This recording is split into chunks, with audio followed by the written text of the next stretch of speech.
Thanks for being here. I always do love coming to DefCamp. This is my legal disclaimer. I'm not a lawyer, but I've played one on the internet successfully before. So when I talk about things that I go on this talk where I'm like, oh, I did this, or I robbed this, or I lied to this person, and you're going to be like, well, that's really horrible, Jason. Remember the kittens. I'm adorable, okay? I will not try to steal from you, kill you, or ruin you financially unless you pay me first. There's always a contract. So when I get to those points, anytime during the talk, it's like, please understand that. Another disclaimer, because I've had people comment on it, that you'll see a lot of themes in my talk, but a lot of examples I'm using are the failings of different U.S. government agencies. And I'm not trying to say that the government agencies are bad. I'm just saying that they're really good at giving bad examples of what to do. It's like, so that's the reason why I'm doing that. So hopefully they don't take offense because, I like actually being able to make it through the border and get back home. So, and when you see this talk, you're going to be like, oh yeah, he's right. That's a little iffy on him now. So please bear with me on that as well. So the name of the talk is I pwn thee not. Basically, it's the top 3 things I love for my victims, clients to do. It's like, because it makes it easier for me to rob them. Or the top 3 things that I hate for them to do because then it makes it harder for me to rob them. And then after I tell you these stories and tell you about these examples, then we're going to ask some questions that you can take back to your enterprise to help make you better secure, make more security conscious in your company. So a little bit about me. You may have known me from the National Geographic where you got to watch me rob a bank in Beirut, or you may have seen me in the news. Actually, that one right there in the upper right hand is actually me at DefCamp a couple years ago. Or you may have seen me, most importantly, this picture here is the best ones. These are actually me robbing people. This is, whoa, there's a little gap there. This is a hotel in the south of France. I'm in the underground area. I robbed this place barefoot, Teenage Mutant Ninja Turtle pajama bottoms, and a t-shirt, which was really cool. 5-star hotel. They provided the hotel keys, master keys, and an unlocked workstation in the back office area. So really recommend that hotel, but not with your data. This is me actually getting an employee to get out of his desk so I could compromise his machine while he was standing next to me. But my favorite is this is an actual machine that I took off of a teller, behind the teller line. I was rude. I didn't even say hello. I just walked in behind the teller line, grabbed the machine, unplugged it, and then walked out with it while there was a teller next to me helping a client. So that was fun. So that's what I do. But I also try to, when I do these things, it's like I'm trying to educate, not just, break stuff. Because I think that's one of our biggest problems, that we have a lot of people in the red teamers, and it's like a lot of people that come in and they think I'm going to be red team. It's like I'm going to go and break stuff and hack stuff. We most think of ourselves like this, right? It's like, upper left-hand corner, that's what it's got to be all about. It's like all these high-tech, high-level, sophisticated attacks. It's like everybody thinks that they're like the next ninja or James Bond going in, punching people in faces and seeing if they've got plans. It's like one of the stupidest things I can come across, because that doesn't help your clients. That doesn't help your client at the end of the day. It's like if they don't understand what the actual threats are, real-world scenario, then they're not going to take it seriously. You go in and say, oh, well, we did this and we did that and we used 0 days and we came in and we crafted this specialty website, and they're going to be like, oh, good, we're safe. They're like, how do you think you're safe? I just told you all this stuff we did. Yeah, but you guys were like ninjas. It's like y'all were sophisticated. We don't have to worry about that. It's like, so we must be fine. So I usually do the stuff that's on the right over here. It's like, I literally just tell people, it's like, I walked in and said hello and plugged the device in, and you're pwned now. And what's the defense to that? They have to take that seriously. It's like, they have to understand. It's like, trust me, it's like, this stuff is so easy, even I can do it. And it's like, and I make sure they understand that. It's like, there's no sophistication to my attacks. It's like, I've never been accused of being sophisticated, ever. So it's like, so that's not a problem. So it's like, you have to look at that, and you have to see that you have to let your clients know that it's not just advanced techniques. They have to protect against everything. People talking out here about 0 days all the time. You hear 0 day this, 0 day this. 86% of companies, their compromise was because of a vulnerability that was over a decade old. People, who cares about your 0 day? It's like I'm popping boxes with a 5,430 day. It's like, that's the ones you need to be worried about. It's like, how many people have gotten popped or popped a box or stuff with MSO 867? That's over 10 years old, people. Exactly, and it's going to get even older. It's like, so I mean, come on. It's like we got to work on those things. But we also have a problem in our industry, right? Because our executives, they want this. It's like, we need this. We need all this protection, all these APTs. We need a bigger firewall. We need to make it bigger. We've got to make APTs pay for it, or something like that, I guess is how it goes, right? It's like, that's what we're always talking about. And you're like, yeah, that's awesome. Let's build that. Here's the budget we're going to need. And they're like, whoa, hold on. We've got the budget for what's on the right. It's like, we're going to give you this much money. We expect this, but we want this. So, and I'm like, can I get an extra money just to put a guy on top with a hard hat or something? It's like, I mean, give me some safety cones to put around. Maybe what are you going to do? It's like, so we're at that. It's like, so why don't we start actually dedicating some of the resources and some of the economy instead of just building better technology, and we start educating our employees?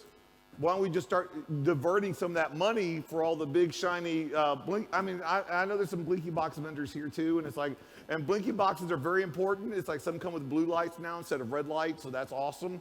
It's like, and I'm sure that's great, but instead of just getting technology to protect your people, we need to get our people to protect our technology. So one of the first things that I love so much, is employees not empowered or educated to question the unusual. That's amazing. I was literally on a job last week in Boston, and I did this engagement, and it was a secured facility. It's like there was like a security at the lobby in the ground floor, but then there was another receptionist up on the floor that I was supposed to go to. And so I start going there, and it's like, and the one thing worse than no security is a false sense of security. Because people think that's like you had to go through 2 levels to get in here. So I'm literally on this job, and my job at this point, I'd already successfully compromised them the day before. When I do a security awareness engagement, I don't do red teaming, I do security awareness engagements. In other words, I pwn you. Like the first day or second day, it's like I'm the worst thing to happen to you at the worst possible time. It's like I'm great at parties, okay? It's like, but what I do after that is then I get caught. Then I make sure I do something so the employees can catch me. Because trust me, there's never been a domain controller that's got its feelings hurt because you popped it with MSO 867, okay? But your humans do get upset when they fall for a phishing email or when you show that they failed. It's like, so you've got to give them a win. Give your employees something to look up to, not just everything to look down on. So that's how I try to do these. So I told my client, I was like, okay, what I'm gonna do is I got this USB Ninja, it looks like a lightning charger cable. It's like, I'm not gonna attach a phone to it. I'm gonna plug this cable in, and then I'm gonna use my detonator. It's not really a detonator, but it sounds cool when I call it a detonator. It's like, and I push the button, boop. It's like Notepad pops up, and it automatically writes, test completed successfully, thank you for your cooperation, smiley emoji. That's sketchy AF, right? It's like, that's like, something's not good. So I was like, I'm gonna do that, and I'll probably be successful a little bit, but then I'm gonna get caught, and then that's the win. It's like, boom, it's like we're done with the engagement. 6 times I did that. 6 times I'm successful. And I'm like, this is not working out the way I thought it would be. So I go back to where the client is, it's like my point of contact, and we huddle up, and I'm like, okay, that didn't seem to work. I was way too successful. So what I'm gonna do is I'm gonna take out this device, and it's a Bash Bunny, and it's like it's square, it's blocky, it's way more obvious, it's a USB drive, and I'm not gonna be so persuasive when I talk to them, because I was saying I was like an asset manager from auditing or something like that, and I was auditing their machines. I'm just gonna tell them I'm gonna do stuff with their machines, and we'll see how that works. So I go in and I start going to this other department. 6 times successful. It's like, and I'm like, and in their defense, I will tell you this, I was using a PowerShell script. This PowerShell script is really awesome because all it does is it runs PowerShell and it runs ASCII Rick Astley. And it does the MP3, so if you've got your speakers on, you can actually hear him sing I'm Never Gonna Give You Up, which is an amazing script. The problem is they had PowerShell blocked. So their sock lit up like a Christmas tree, which was good on them. It's like they would have been able to detect me if they were allowed to actually result on it. But I just let the PowerShell error message be the proof that everything was working right. Okay, that's what you're supposed to get, very good, good job. 6 out of 6, they let me do it. And so now I'm telling them, okay, this is definitely not working out the way I was expecting. I'm just gonna go to your IT department, your programmers. They're gonna be a little bit more suspicious. It's like, and I'm just gonna go and say, hey, I need to plug it in and see what happens. It's like, so I go over there. Actually, the 2 complete ones, both of them let me do it. I'm like, I give up. And so I go back to the class and look, I noticed that your laptops don't have laptop lock cables. That's a finding, but besides just being a finding, I'm just gonna start jacking your laptops. It's like, I'm just gonna go walk around and I'm just gonna grab laptops. So literally, I started walking through their facility and stuff, and I would go and see an unattended laptop, like, yoink, yoink. I had, by this time, 5 laptops under my arm. 3 under one arm, 2 on the other. I'd gone through 2 departments. It was awesome.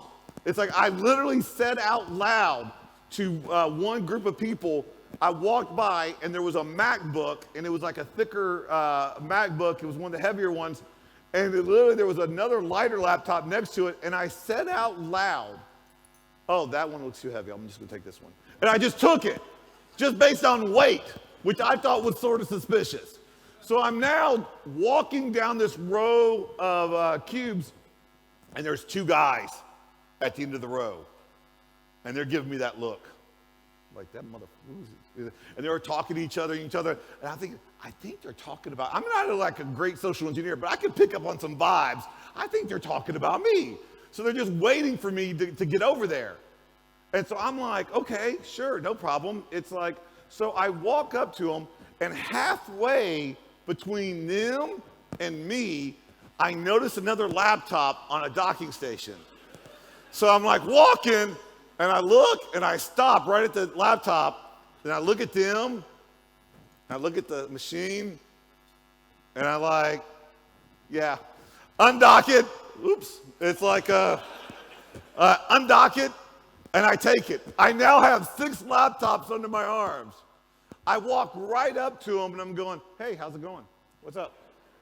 And the guy's like, I noticed I'm with the sales department. I noticed that you're taking some of our employees' laptops. Like, yeah, I'm taking laptops that aren't attended. It's like, and they're looking at me like, okay, this is not what we expected.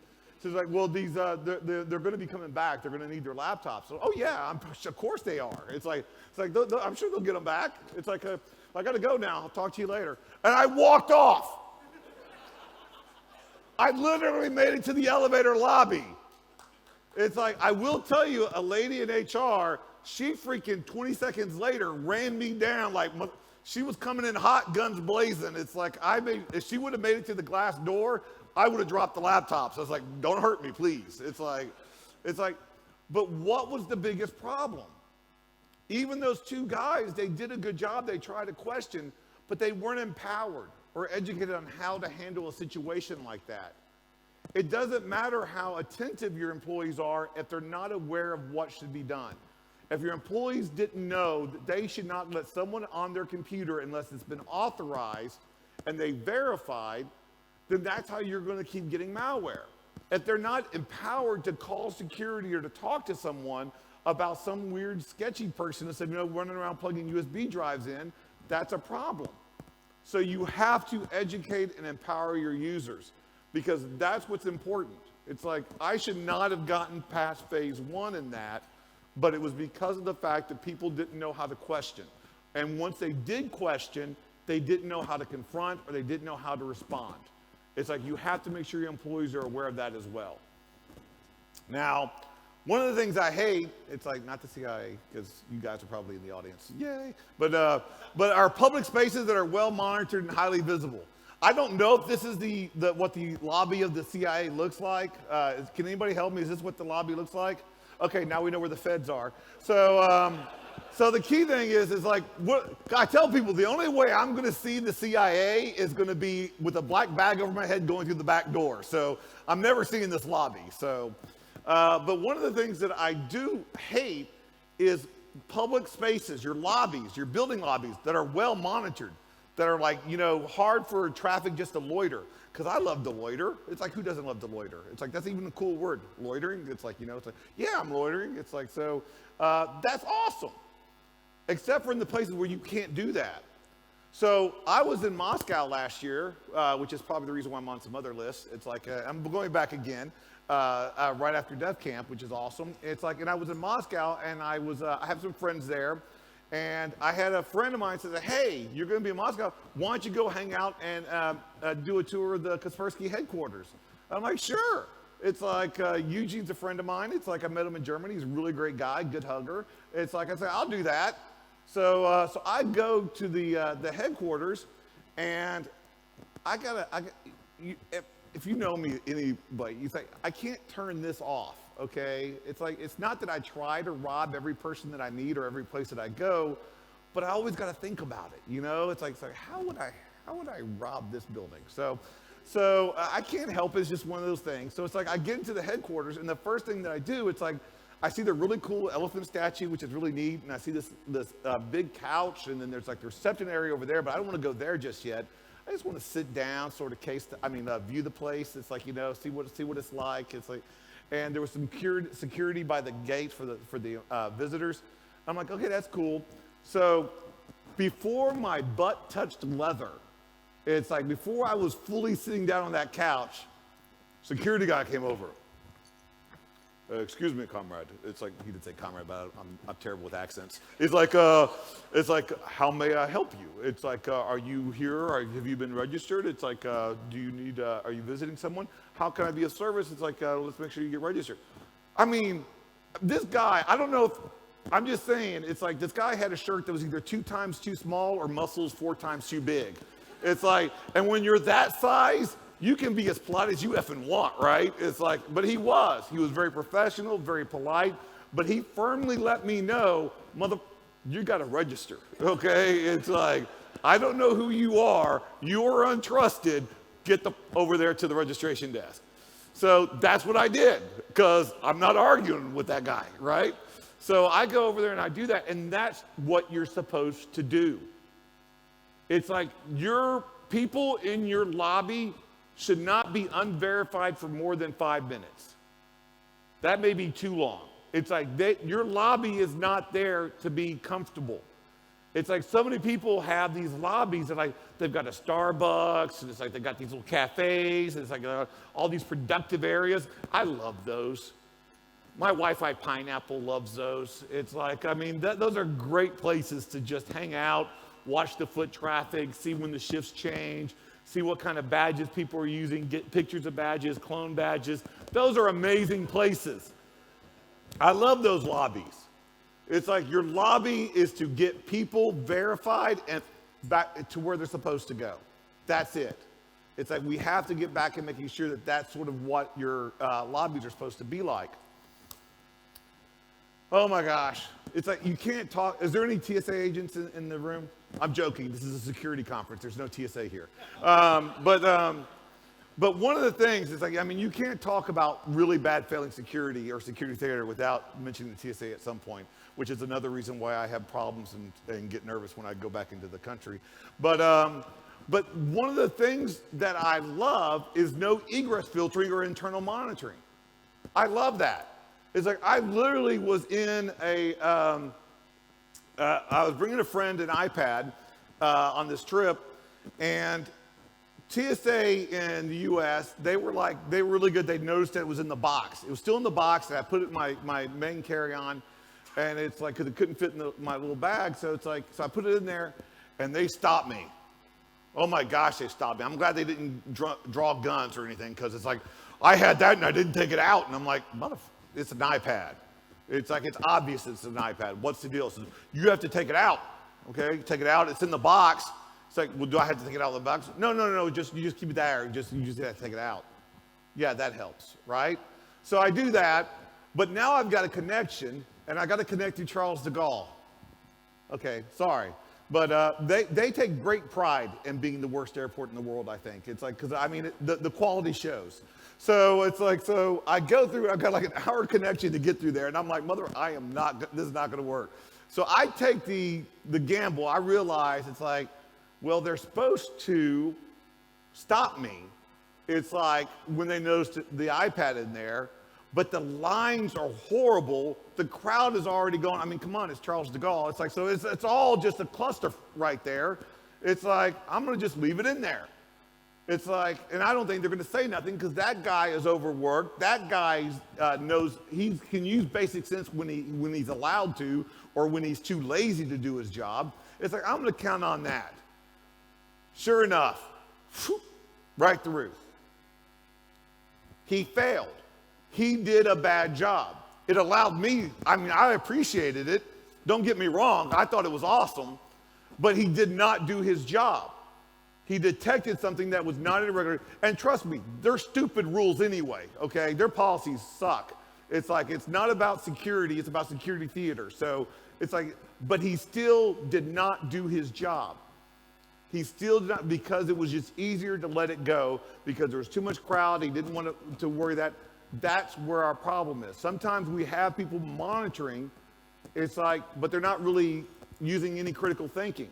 They're not really thinking it through. I mean, remember Sony? They lost 1.8 terabytes of data. How do you let 1.8 terabytes of data leave your network without going, that's odd? It's like, you at least have networking, go and check to see if they need to increase the bandwidth or something. Come on, people. Somebody should have said something. It's like, oh, 1.8 terabytes going to Paraguay. Okay. It's like, no, there's an issue. It's like, so you have to have it. It's like, so many people have all these real nice fancy rules and IPSs and firewalls, it's like application layer firewalls that are doing all this really cool stuff about keeping stuff going into your network. And then you ask them, it's like, well, what are you monitoring and what do you block going outbound? And you're like, that's important. One of the payloads that I use is a script that calls out to telnet to towel.blinkylights.nl. And all it does is it runs in the command prompt, it runs ASCII Star Wars, which is awesome. Except for your Bob in accounting shouldn't have telnet to the Netherlands. Why does he have telnet access to the Netherlands? So you need to have that kind of monitoring. You can't just say, I'm blocking everything. You got to make sure you know what's going out, what's going outbound. Because most malware, they're not coming in. They're getting the user to go out to their command and control, to download the rest of the payload. It's like, and now it's going outbound, not inbound. So you need to understand that's what you have to start doing more. One of the things I do hate greatly is dual factor authorization enterprise-wide. That's a pain in the butt.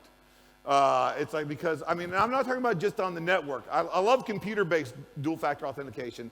If you go, I've robbed a lot of banks in my life, and it's mostly legal. No, I'm joking. All legal, all 100% with contracts. It's like, don't any rumors started here in Romania.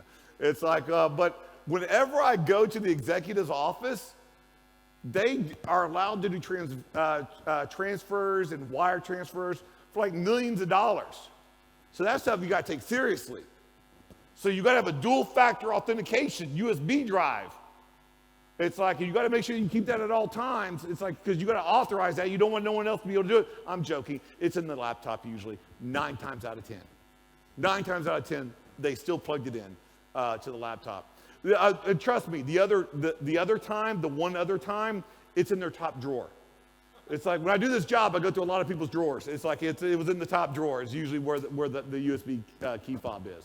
So you gotta have the policy where it's actually being used. I also like physical dual factor. I mean, it's great having an RFID badge. That's awesome.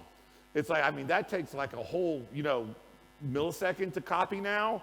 It's like, and I'm not talking about the Proxmart, like I love the Proxmart, but you gotta touch people. You gotta like do that little bump. It's like, and that's a little awkward, especially more people are using lanyards. So it's like bumping in the line to get food is a little bit less obvious than going, hi, how's it going? This looks like you got some mustard on your shirt. Can I fix that for you? It's like, so that's a little bit more obvious.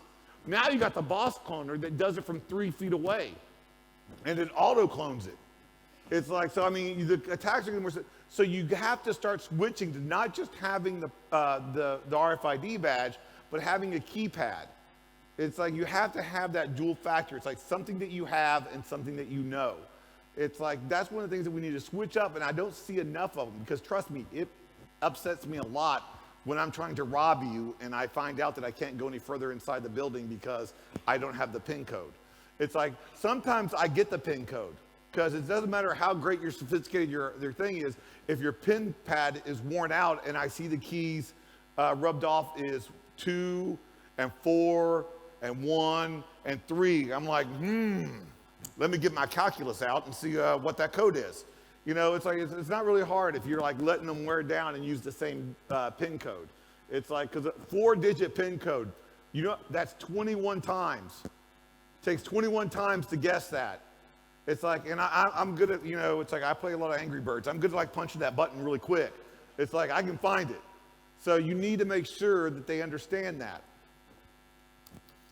Now, one of the things that I love for a company to do is to not follow established procedures. It doesn't matter how great and how nice your policies and procedures are if people aren't following the rules. This was a great story, this was a horrible story from December of last year, where 2 civilians, I love how they say civilians, 2 civilians somehow breached an Air Force base and were found only when one of them told the airman she had been kidnapped. Everybody made this big deal about, bum rushing Area 51, like, oh, we're going to do Narado run. I'm like, dude, you can just drive into the Civic and it doesn't seem to be a problem. It's like, I don't know why the big problem is, trying to guard Area 51. This guy kidnapped a woman, was on his way to do whatever, took a wrong turn, drove onto the Air Force base, then not realizing where to go or how to get back out of the Air Force base, made a stop. I guess he was checking Google Maps. I don't know. But she was able to get out of the car and run over to some servicemen going like, help me, help me. It's like, I need your help. And their immediate response is, who the f are you? It's like, so we can all agree that Air Force bases have certain policies and procedures about people being able to drive on. But somehow that guard, I don't think, followed all the procedures. It's like, and it reminds me of another story. This one's even more epic, okay? This actually takes place back during the Cold War in the 60s. A Russian spy drives onto an Air Force base in Germany. He walks up to a fighter jet. He takes a missile off the fighter jet. He puts it in a wheelbarrow. And I really hope that he stole the wheelbarrow while he was there. It's like, it doesn't add to the story, but it makes it funnier if he stole the wheelbarrow instead of having brought one with him. It's like, so he puts the missile into the wheelbarrow, drives it, wheels it, whatever, to his vehicle, puts the missile in the back seat. It was a Mercedes, because Germany. It's like, puts the missile in the back seat, puts a red flag, because it's sticking out the window, and German laws are German laws. You don't F with those, okay? It's like, puts it and drives it back to his home. He then disassembles the missile and I don't say email. It's like mails each piece back to Russia. And the best part about that, it was that German mail system was very efficient. Every single piece made it. It's like, so we can all agree maybe some policies and procedures weren't followed there either. So it's not like a one-off thing. We have to make sure you're following proper procedures. It's like you want to say that your server room is secured, and I'm like, is it secured as good as an Air Force base in Germany? And they're like, oh yeah, then you're in trouble, dude. it's like you're in some serious trouble. You got to make it better than that, okay? So you have to worry about that stuff. So now, what is the main point that I'm trying to do? It's like, I call this my dessert and vegetables talk. Because I wanted to start off by giving you some funny stories, maybe getting a couple laughs. It's like trying to entertain you on some of the things that we have to watch out for. It's like pros and cons, things that we have to watch out for when we're doing our job. But now let's get to the nitty gritty. Let's ask some questions. It's like, let's ask some questions that we can talk, because I want you to be able to bring stuff back to your enterprise and to your company saying, hey, here's some questions I think we should look at. So let's go into that. It's like, I'm one of those guys, it's like, I don't like to just go onto the stage and say, hey, this is how it's all broken. Okay, I'm done. And you're like, well, how do you fix that? I'm like, I don't know. It's like, I break stuff. It's like, did you not see my resume? It's like, that's just what I do. It's like, I don't fix the stuff. You wasted my time. It's like, if I'm not coming up with a solution, if I'm not trying to help you with stuff to make it better, then I just came up and just grandstanded for an hour. So it's like, let's go and make sure that we're actually adding some of the other stuff from the security side, from the defensive side. So here's one of the first questions that you want to take back. Who do you ask for identification? And this is, it's a trick question. Everybody, right? You ask everybody. But I did throw in a trick one because that guy actually has a company ID. But you ask everyone. It's like my friend Ben 10 from Trusted Sec, he told me this great story of one of his clients that what they do is they play the Where's Waldo game. And I'm like, that's amazing. Tell me more. It's like, and what they do is every quarter, one of the employees in the company has their badge replaced. They're given a new badge, same access, same everything else, but the picture has been changed to Waldo. And you get money if you spot that person during that quarter. So do you know what people are doing, employees are doing? They're looking at badges. They're like, is that the right badge? Are you supposed to be here? It's like, I'm looking for Waldo, you know? They don't care about your security, but now there's something in it for them. That's what you do with gamification. It's like you can't make people more secure, but you can incentivize them being more secure. It's like, and that's what they did. So it's like people started looking for badges. I literally worked at a bank for 14 years. My badge, I had one badge in the middle. It's like, and then I had two badges on either side from Skydog. It's like, one said Stark Industries, and it had my picture on it. It's like, and the other one was from Incom. So if you like Iron Man or Tron, it's like you'll get those. It's like, no one questioned me about that badge. That made me sad. You know, it's like, I mean, because come on, let's face it, I look sketchy AF on the regular, right? It's like, for them not to question me just makes it even worse. It's like, so you have to make sure you're questioning people for their identification. Make sure that person that's supposed to be there knows there. I mean, on that job that I did last week, you also tell your employees, you don't Instagram your employee badges. Thank you, Microsoft, though. You keep going, because it's like, I've got so many different Microsoft badges that I use, some with my name, some with someone else's name. It's like, and someone's always nice enough to give me the updated one, so that's awesome, usually on Twitter. So that's perfect. It's like, but that's really bad. I had an employee badge last week because someone Instagrammed it. And the logo they used on the badge was the same logo as their website logo. So it literally took less than 20 minutes for my friend April to actually create me a new employee badge that mimicked the one from Instagram. So pretty good copy because it got me everywhere. So you have to make sure your employees know to be careful about those badges, that can actually mean something to someone. It's like someone that's trying to do something bad. Now, talking about the social media, that segues into it. It's like, what does your social media profile really say about you? People go and talk about like, well, you can't do this. Like, we're not talking about the company saying, this is what you can post, this is what you can't post, okay? Because then you start getting in a lot of different gray areas. What I'm saying is employers need to start explaining to employees, not dictating to them what they should do, but actually educating them on, by the way, did you know if you post this information, I can calculate all that information, and I can then try to assume your identity to send a phish email to your coworker so they will believe that it's you, because I can gather that information. Show them how it can be dangerous. I literally I was doing one talk, and it's like, and I decided to rob a bank, do a demo for robbing a bank, and I found a employee, business managers from the bank's Facebook profile. I was not a friend of this person. And trust me, after this talk, I was never going to be a friend of this person. But she had listed her actual phone number and street address on her public Facebook profile. I did not have to be a friend to see those. So I put that in the slide. The very next slide was a picture of her house. Come on, remember the kittens. I'm not that creepy. It was from Google Street View, okay? I didn't go there and take a picture of her house to prove a point. It's like, I'm too lazy for that. It's like, I just went and got it off of Google Street View. Imagine what people reacted when they realized it's like, that's what could happen. Show them how that impact works. Show them how what you can do online can be detrimental to your job at work.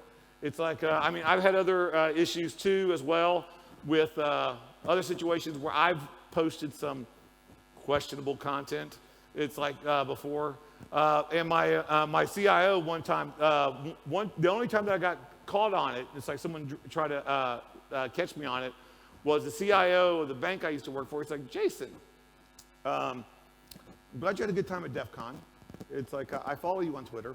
Can you explain to me this, what appears to be a naked hug that you're doing with Paul Asadorian behind the Heck Naked banner at DefCon? And I'm like, I had underwear on, okay, and he had shorts on. It's like, but we had this banner that made it look like it was an awkward hug gone horribly wrong.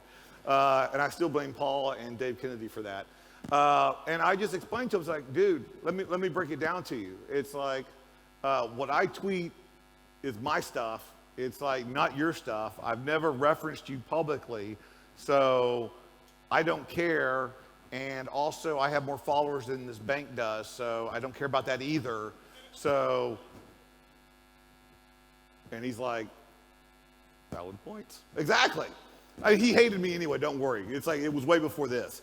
So that was just one of those issues. So you have to make sure that you're not trying to dictate what your people are posting. You're not trying to police their post. You're trying to let them understand why it can be dangerous to them. Insider threats. What's one of the biggest insider threats? When we think insider threats, we think the malicious insider, right? The bad guy, the evil dude, out doing bad stuff. But no, you're limiting your scope. You don't understand. It's like the insider threat may not be malicious. It could just be stupid.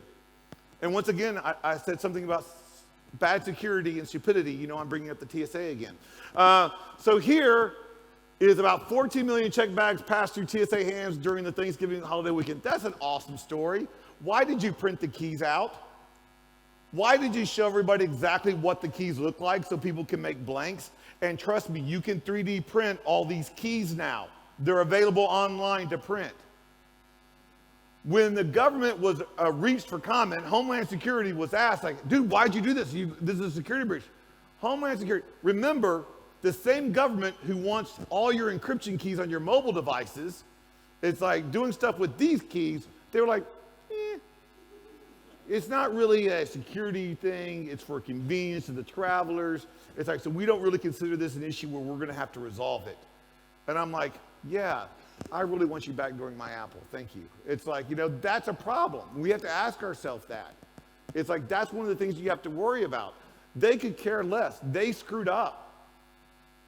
But it's like, you know, it's like, that's an insider threat. Sometimes the threat's coming from inside the house.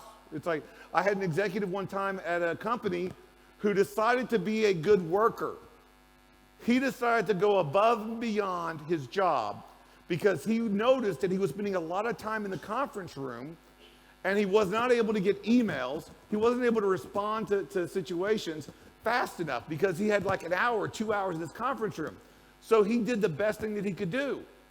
It's like he got a Linksys router, and trust me, because when I got to the parking lot, it literally just said Linksys still.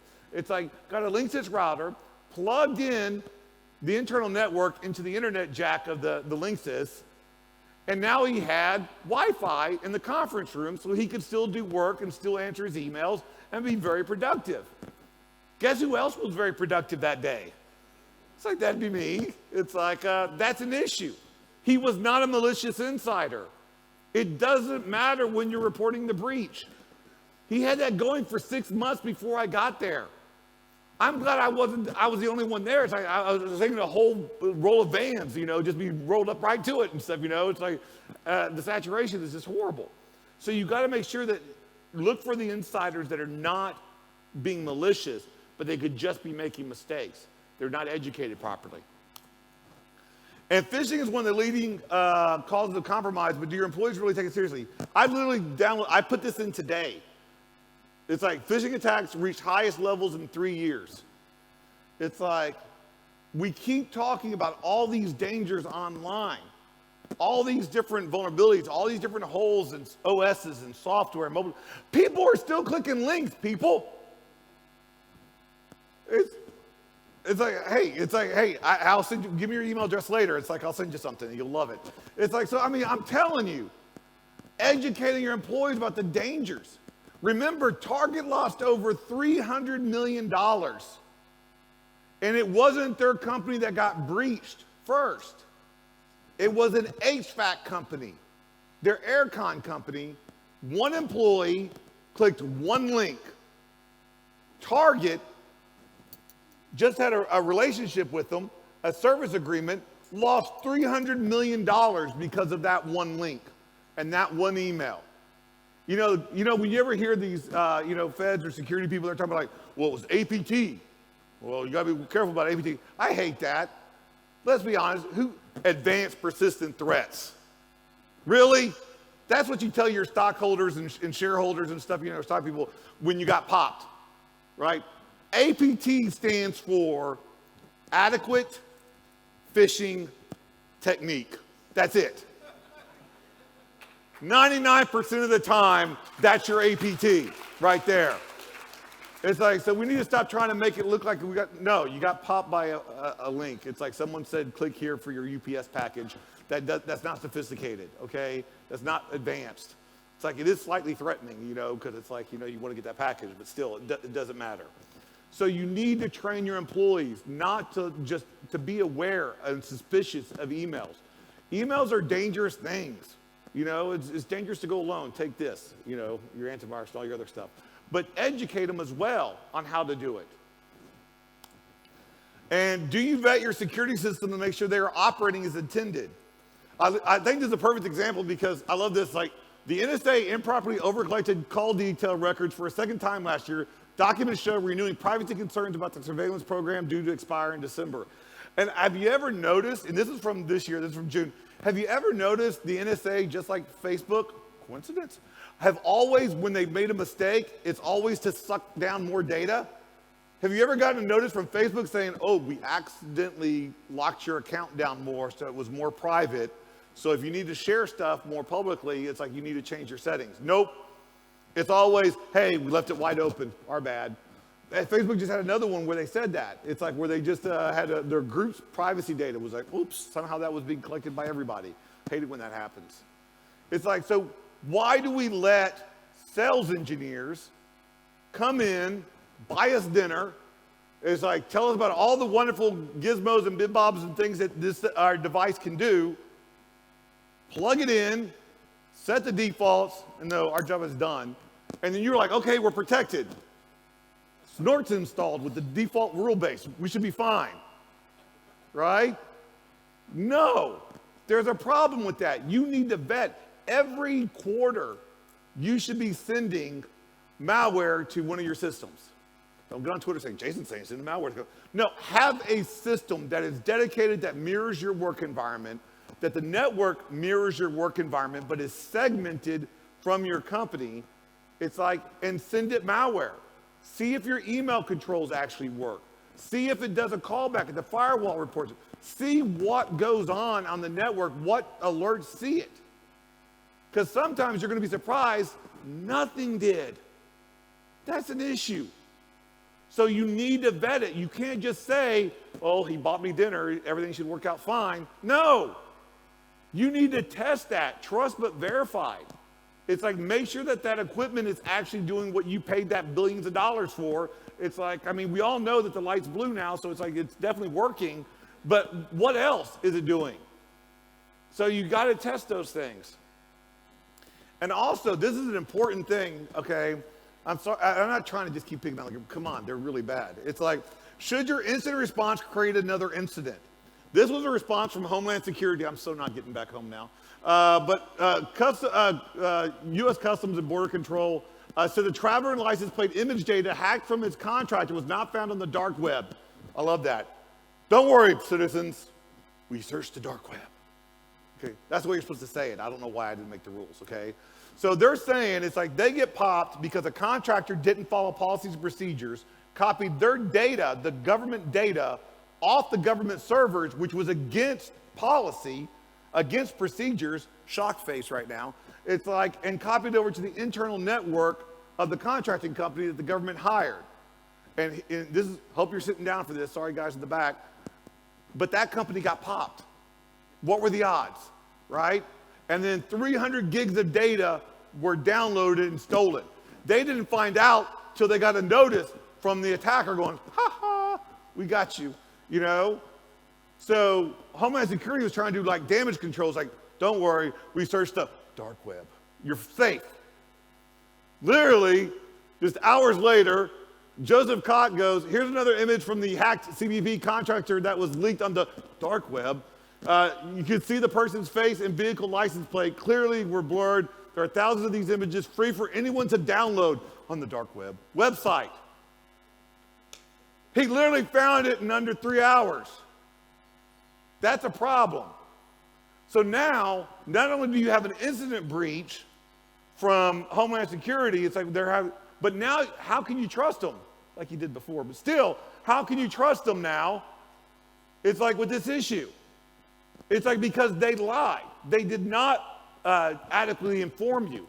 If your company gets popped, own up to it. Do full disclosure. Let your people you're responsible for, let them know, hey, we got breached. No one's going to be surprised at that. This is 2019, people. It's just a matter of time. But how you respond to it matters. How you communicate to your shareholders, you communicate to your customers, how you communicate to your peers, that's what matters now. It's like, how quickly did you respond to it? How quickly did you notice it? What ramifications were there? What incidents took place? What was done? What was the response? How fast? How effective? Share that information, because I still understand that you got popped, but now I feel better about it because you've responded properly. You've let me know, so now I feel like you're more competent to handle something. It's like, not like this. So it's like you want to be able to try to do that. And ending on a somewhat positive note, this happened a couple of days ago. Trend Micro got popped, once again, surprise face. It's like by an insider threat. So they had an insider employee, malicious, okay? Because he downloaded the database, the customer database with information, and then and sold it to some scam call center people, which, you know, has a certain level of hell waiting for them, but still went after them. And that was recently today. Trend Micro found it and responded to it, but not only did they do that, they did a full disclosure explaining to them on their website what occurred, what took place, that they informed their people that were affected. It's like, and they handled the situation, and they contacted law enforcement. They told us what we needed to know, and they owned up to the fact of it. It's like, so that's what you need to do. It's like, you're good. If you get breached, it happens, but how you respond matters. So make sure you're doing that. Now, this is a confession time that I usually do on this talk this year, is how many people have noticed that my talk usually has the same theme? For 10 years, people, I've been saying the same thing over and over and over again, just finding different ways and kittens to get the point across. I'm tired of being so subtle, because everybody looks at me like, Jason, you're so subtle. I know, it's a problem. It's like, we have a problem here, people. It's not the technology. We're not investing time in our users. We're not explaining them and holding them to accountability to protect our enterprise. It's like if you look at your employees as a liability, guess what? That's exactly what they'll be. If you start looking at your employees like assets, like part of your security department, guess what? That's what they'll be. The choice is up to you. Stop blaming them. That's on you. How you treat your employees, how you educate your employees, that's on you. So if you want assets instead of liabilities, take the time to start actually properly educating your users on how to be more security aware.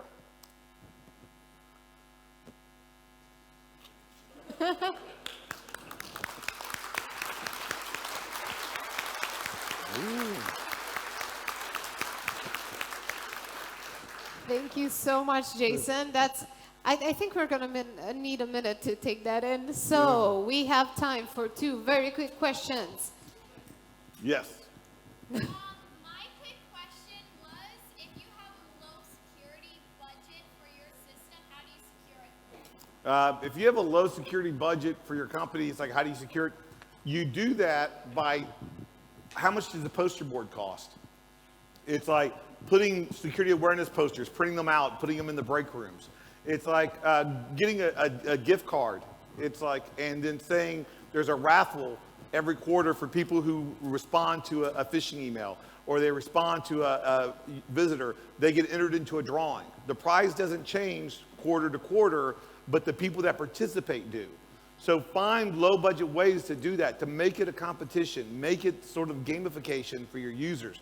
That doesn't take technology. And also do lunch and learns, where they can bring their own lunch in. It's like, and you can teach them how to do security at their Wi-Fi at their house, how to check their social media profiles for security leaks. None of that has to do with company security, but then again, they don't care about your company's security. You teach them how to be security conscious at home, they bring that to work. It's like, so educate them that way. It's like, and that doesn't cost hardly any money. It's like, so that's better for the low budget. Yes. So one more question. Right. Raise your hand. Please stand up so we can see you. Take that. Yeah. Thank you. My question is kind of weird. Did you I'm very weird, so it's great.